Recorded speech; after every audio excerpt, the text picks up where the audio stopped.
Are you kidding me? He killed me in one hit.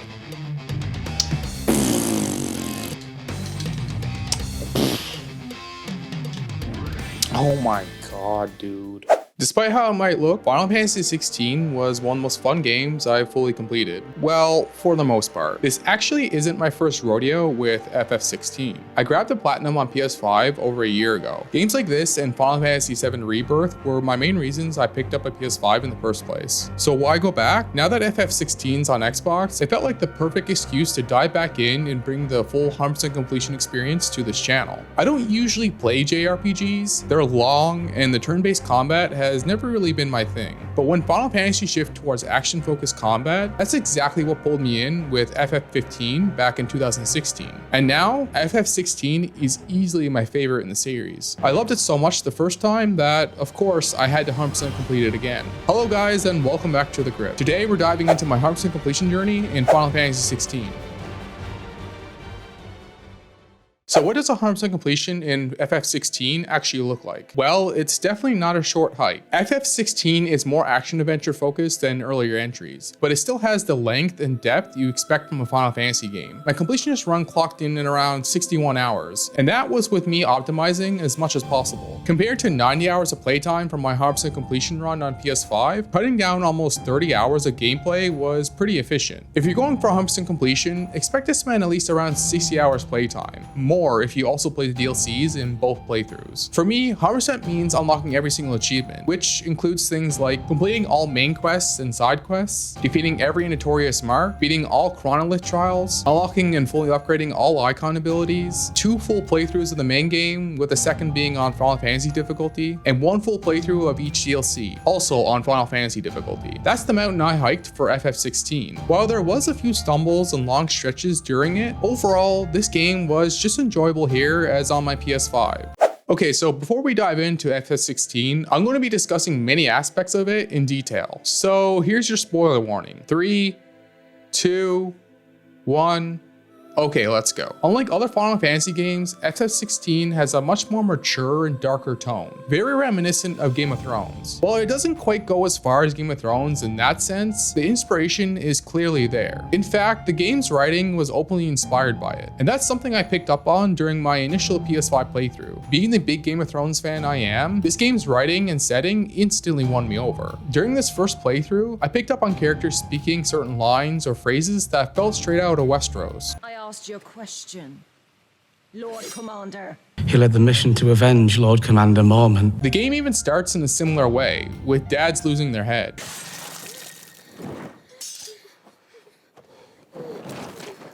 Jesus. The similarities don't end there either. There are different kingdoms, much like the noble houses in Game of Thrones, and they're constantly locked in political conflict, forming alliances, breaking them, backstabbing each other, all while pretending to play nice. But instead of an Ice King building an undead army while the royal family squabble, FF16 has the Blight, a creeping corruption that drains the land of its ether, wiping out magic, crops, and life itself. And for a world that literally runs on magic drawn from the ether, it's not just bad, it's an existential crisis. This is the backdrop for Clive's journey. When the story begins, he's a loyal soldier serving his kingdom, but as events spiral out of control, he's pulled into a much larger conflict, one that stretches all across Velistia. Along the way, he encounters dominants, individuals who can channel the power of colossal beings known as icons. These aren't just your typical summons from past Final Fantasies. Here, they're central to the political landscape. Entire nations rally around their dominant, using their icon as both a deterrent and a weapon. And because this is Final Fantasy, each icon isn't just a lore element, they drive some of the most jaw-dropping cinematic boss fights you'll ever see in a video game. The writing in FF16 clearly puts a lot of effort into building its world, showing how the Blight, political drama, and icon power struggles impact everyone from corrupt kings down to everyday people. It's definitely a slower burn at times, as cutscenes play back to back and are usually lengthy. On your noble name.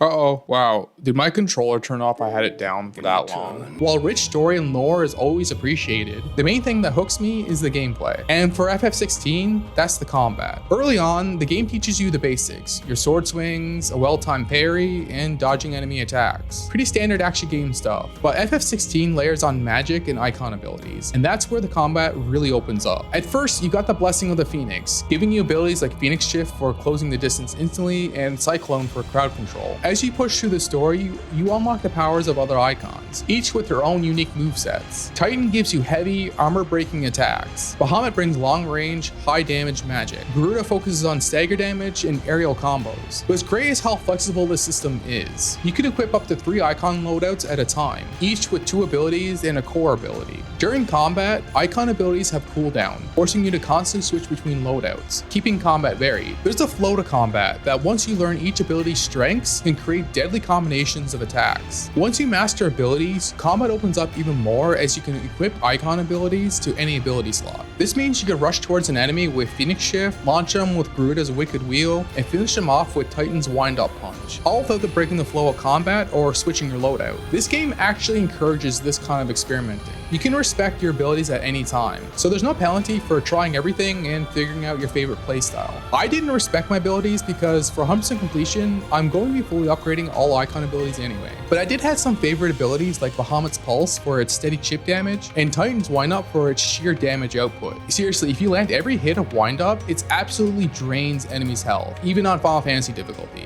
Now, for a lack of a better segue, let's jump right into how I tackled my first playthrough of FF16. This run was all about doing as much side content as possible for 100% completion and optimizing my playthrough. Because I bought the Complete Edition, I had extra accessories available to me from the start, including a Kate Sith charm that increased how much skill I earned from normal fights. I also equipped other accessories that increased ability points and experience earned from normal fights. With my PS5 playthrough, I remember having to grind side quests to fully upgrade all icon abilities. So I figured these accessories would lessen that late game grind. Little did I know that even with these accessories equipped, I still had to do that grind anyway. For this playthrough, I focused on things like finishing every side quest and grabbing easy to miss achievements, like petting Torgal 5 times and the icon ability achievements. The game does a great job pacing the side content, steadily feeding it to you as you progress through the main story. When you beat main quests, a few side quests unlock. Instead of leaving these for later, I did them as soon as they became available. Most of these quests are the classic go here, talk to this person, and kill some enemies type. Bit of an oversimplification, but since I was skipping through most of the dialogue and cutscenes, that's how they felt for me. What makes completing these side quests easier is the option to fast travel instantly to the quest givers. It's an optional feature in FF16, but honestly, I wish more games had this. Traveling back to quest givers can often feel like a waste of time, and this feature made the 100% completion grind quicker. For those taking their time with FF16, some side quests go beyond simple errands. They actually deepen your connection with other characters. One example is the Blacksmith Blues questline with Blackthorn. Across multiple quests, you see him facing personal and professional struggles with his craft, and in the process, you get a better understanding of his character. The rewards for completing each part of the questline are pretty solid too. Sometimes, side quests overlap with notorious marks, tough boss enemies that need to be taken down. But unlike side quests, I usually handed notorious marks in batches. Out of the 32 total, I'd wait until about 5 or 6 were available, look up their locations, and then hunt them down all at once. Occasionally, I'd run into one naturally when progressing through the main story or side quests. Most of these fights weren't too difficult, but it's worth stocking up on potions as these enemies can drain your health pretty fast. The real challenge came from the S rank notorious marks. The first one I fought was 10 levels higher than me and hit like a truck. There he is, the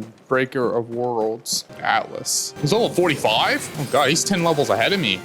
Oh my god, okay. Come on, come on. Holy crap, I am a bit in a pickle here. No, damn it. I think I could totally beat him. I got him down to half health. All right, let's try this again. Now, why did I do that? Oh my god, he's like comboing the hell out of me. I tried blocking that with the Titan thing.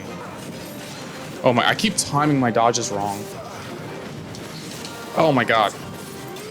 There we go, we got him. Tough fight, but we got him. And that wasn't the only one that was tough. The Breaker of Worlds put up a serious fight, but so did Savrog, a dragon also 10 levels above me. That battle was just as intense. Savrog. Oh, he's level 50. My god, he's 10 levels ahead of me, just like the other fight.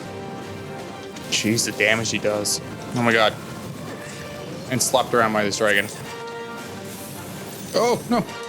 Oh my god, I got stuck in the corner. Oh my god, I'm almost dead. Holy crap. Please die, please die, please die. Come on. You have like an inch of health. He's dead. No, he's totally dead. Got him. Almost died there.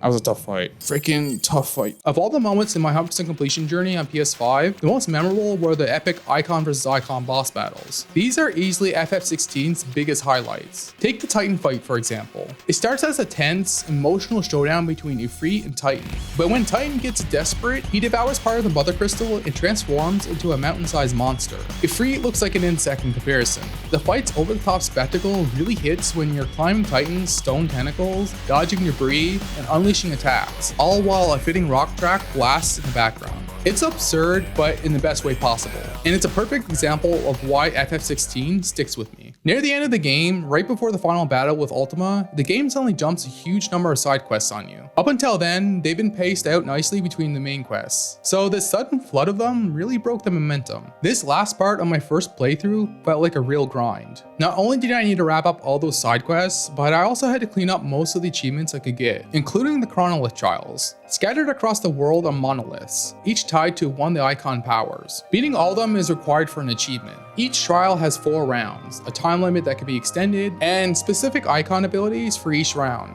The goal is to stay alive while using attacks and abilities to grant time extensions to keep the timer going between rounds. Most of these trials are pretty manageable if you focus on achieving the time extensions, but a few will definitely push you. Oh my god. Come on. Come on, come on, come on, come on. We gotta get this. There we go. Dancing Seal helping right in the end there.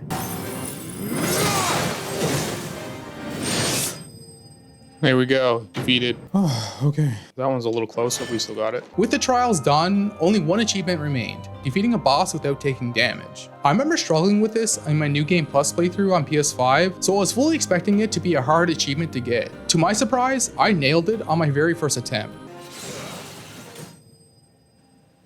Wow, that was really easy. I thought for sure I'd have trouble doing that, but no. Yeah, there we go. Defeat a boss without dying. With that achievement out of the way, there was only one thing left to do: defeat Ultima. If you've already beaten Final Fantasy XVI, you already know this is a long, cinematic, and epic final battle. It opens with a quick time event where, honestly, Ifrit and others get their asses kicked. But the real fight begins when Clive faces Ultima directly. He throws out some flashy, high damage attacks, but by this point, I had done everything the game had to offer, and I was more than well equipped to defeat Ultima. Each phase of the fight felt straightforward, making for an easy but still epic finale to my first playthrough.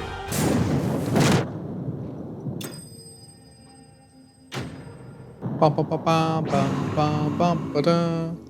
With the first playthrough behind me, it was time for New Game Plus. Like in many games, New Game Plus lets you replay the story while carrying over progression from your previous playthrough. In FF16, that means Clive's level, stats, abilities, equipment, and inventory all carry over. This mode is locked to Final Fantasy difficulty, which means tougher enemies, a raised level cap of 110, and new enemy arrangements. These new arrangements are hard to miss. Almost every encounter now throws a boss enemy at you, which can drag on the game's pacing. On top of that, stronger weapon variations become available to craft, including the Ultima weapon. From the very start, the difficulty spike is noticeable. The opening fight against Shiva's Dominant is a perfect example. She has way more health, and each attack barely dents it. I wouldn't say the fights are necessarily harder in terms of mechanics, but they do last much longer than a standard playthrough. If you know the combat well, especially how to time dodges and use abilities while avoiding damage, you'll be fine. By this point, you're also expected to have some strong icon abilities unlocked, which helps balance the difficulty. Still, there were moments where I felt like my back was against the wall. Enemies can chain attacks that drain your health fast, so I found myself using potions often, just like flasks in Dark Souls. Some early game fights gave me a real challenge. Oh my god, really? Ooh, wow, that just outright killed me. Wow. All right, that was quite a surprise.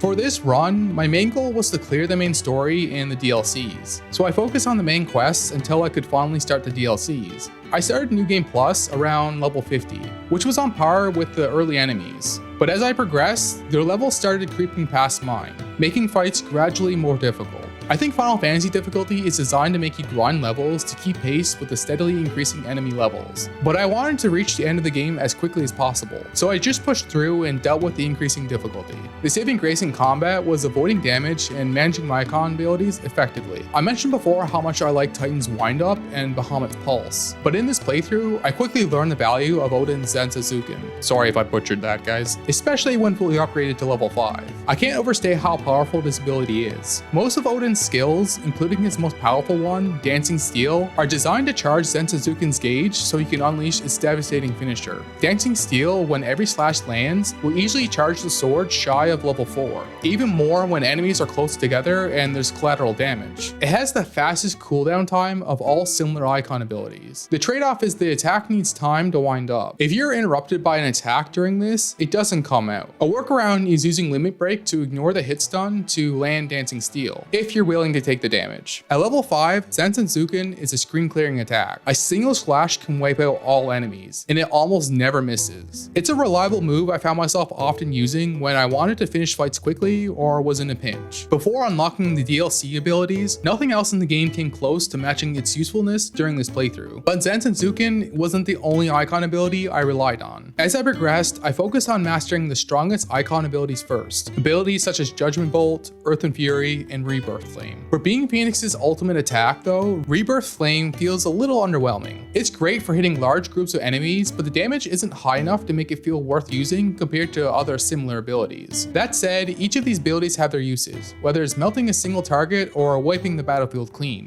On Final Fantasy difficulty, I say there's definitely some strategy in choosing the right ability for the right situation. But if you're like me, sometimes you just spam whatever's off cooldown. That's basically how most fights played out in this run, throwing everything I got at enemies. Between battles, stocking up on potions is essential, especially if you're rushing through the main story like I was. Keeping your health up is the only way you'll survive some of the tougher fights. And speaking of the main story, this playthrough reminded me just how long FF16 really is. It's a slow burn, and for my goopy gamer goblin brain, things like skipping 3 cutscenes and 2 dialogue scenes in a row started to feel like a grind. A lot of this run boiled down to talk to this person, skip the dialogue, talk to another person, skip again, travel somewhere, talk to yet another person, and skip the dialogue. But hey, that's the RPG side of this JRPG series. While most of this playthrough was manageable with the help of potions, there were still a few surprise deaths against other dominants. The first of which was Hugo Kupka. Like all of these fights, his attacks are well telegraphed and can be dodged or parried with the right timing. But if you fail to dodge his Earth and Fury attack, he'll drain your health bar. With no potions left, the fight quickly turned into a desperate scramble. God damn it, took over half my health with one attack.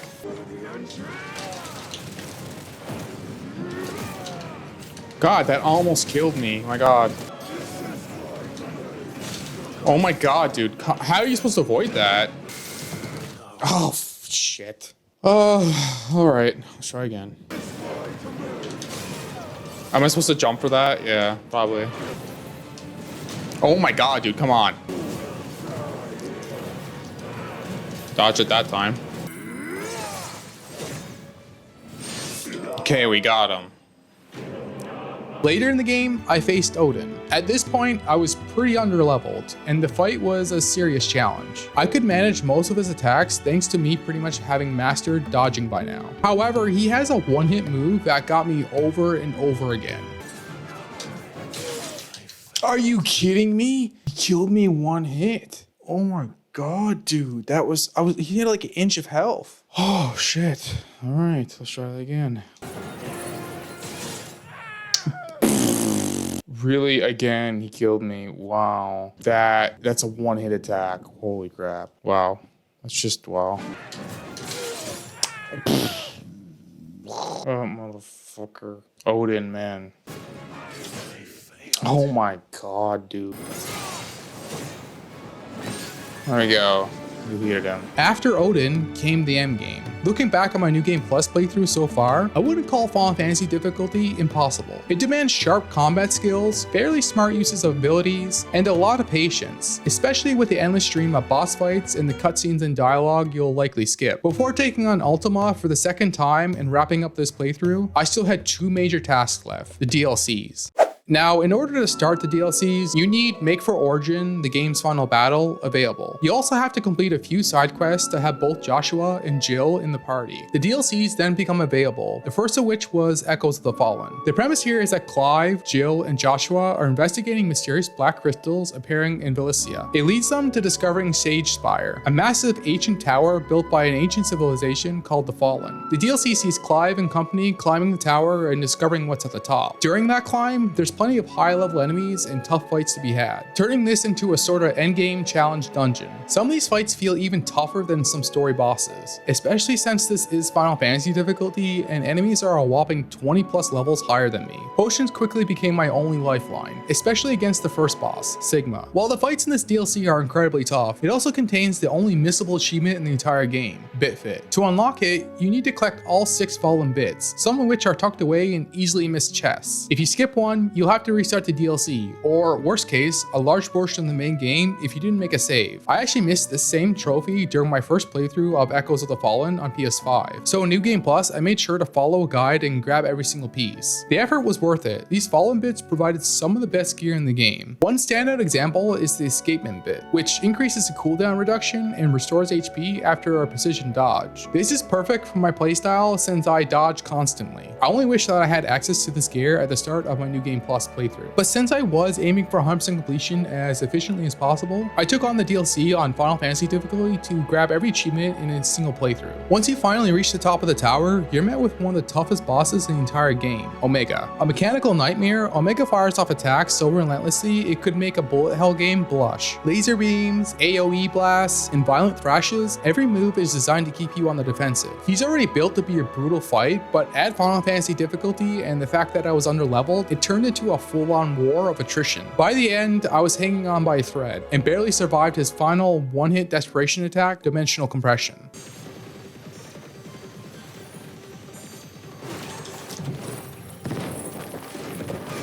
Okay, we got it. Jeez, that was so close. I was like an inch of health. That fight was easily the closest call of my entire playthrough. It had me wondering if I should have leveled up more before diving into this DLC. It's a short experience, about 3 to 4 hours, but with Omega defeated, I went straight into the Rising Tide. Unlike Echoes of the Fallen, this DLC has more meat on the bone. It introduces the secluded region of Mysidia and dives deep into the lore of Leviathan the Lost, the Icon of Water. You'll discover a hidden village and learn about Wallius, Leviathan's dominant. Early on, you gain access to Leviathan's abilities, new areas to explore, and side quests to complete. Like the main game, more side quests unlock as you progress. And just like Echoes of the Fallen, this is late game content, meaning high level enemies that hit hard. Being under level like I was made them tougher, but still beatable. Leviathan's abilities are among the best in the game. His core move, Serpent's Cry, fires a stream of water that deals good damage and hit stun, even on Final Fantasy difficulty. It runs on a tidal gauge, but with a well-timed input, you can refill it and gain temporary infinite ammo. As a Gears of War fan, it reminded me of active reloading.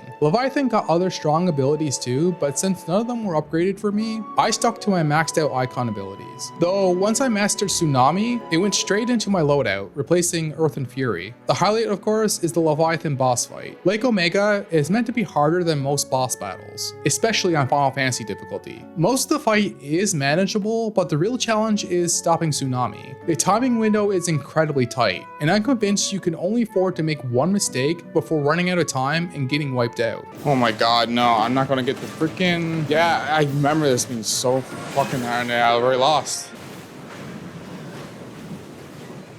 Dead. Freaking dead.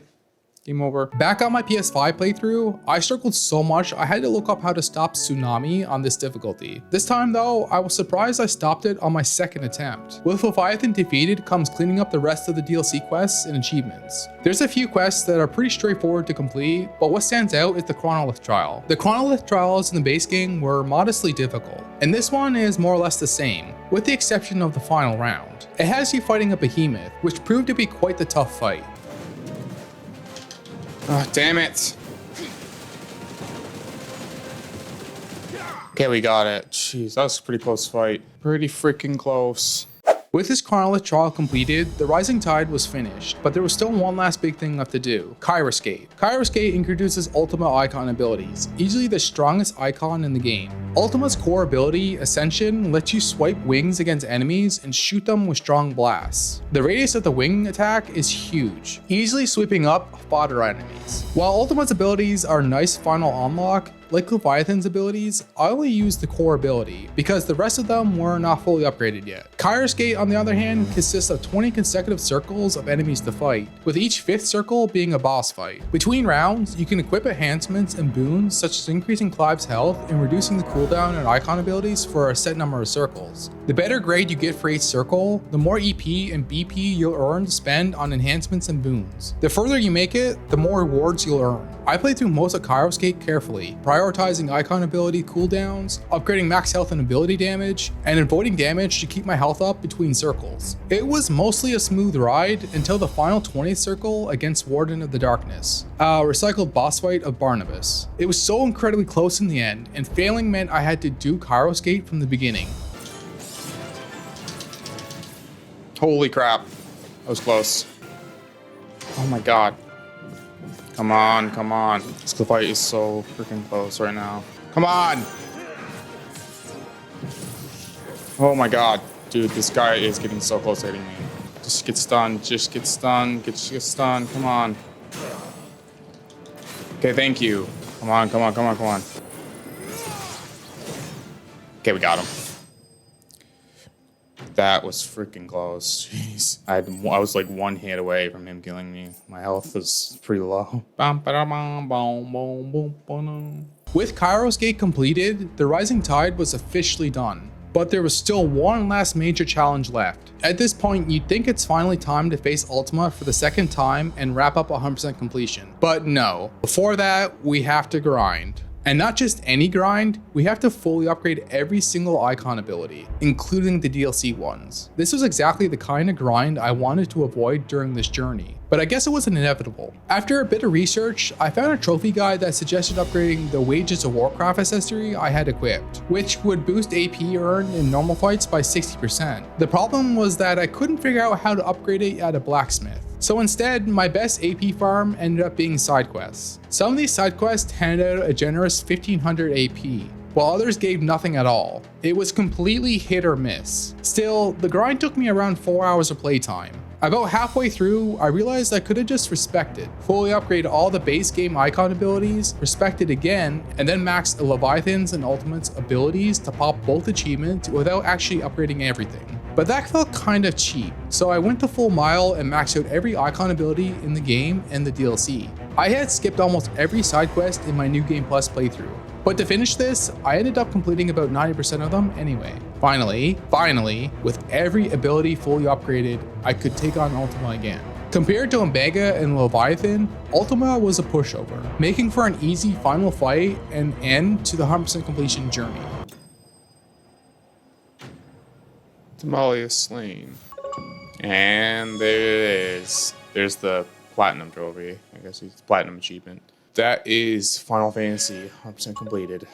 So what are my final thoughts about 100% completing FF16? Like I said in the start of the video, it was no short hike with about 60 hours of playtime, but still far more efficient than my 90-hour PS5 playthrough. It was mostly a fun hike up the FF16 mountain, with a few stumbles along the way. The late game grind was the biggest stumble, and where the tedium was the worst. Outside of that, the difficulty was modest, borderline easy at times. There were even a few surprises, like not taking damage against the boss on my first attempt and stopping Tsunami on my second attempt. But there were also a few tough fights sprinkled in, like Odin and Omega on Final Fantasy difficulty. Despite not being a typical JRPG fan, FF16 still stands as my favorite in the series. It's not just the varied combat that hooks me, but the writing inspired by Game of Thrones also really draws me in. And those icon battles are simply unforgettable, like something straight out of Dragon Ball Z. Now that I've completed FF16 for the second time, would I do it a third? Honestly, no. As much as I like this game, 200% completion journeys were more than enough. Final Fantasy XVI is far from perfect, but for me, it's the kind of game that makes 100% completion feel worthwhile and satisfying, not just a checklist to clear. Hey, thanks for watching up until the end. If you enjoyed the video, give it a like and drop a comment down below telling me what game you'd like for me to 100% complete next. Make sure to subscribe if you want to see more 100% completion videos. I also upload ranking videos, and you can check out my top 10 boss fights in FF16 at the end of this video. And if you ever want to chat, my Discord server is in the description. As always, thank you guys so much for watching, and I'll see you in the next one.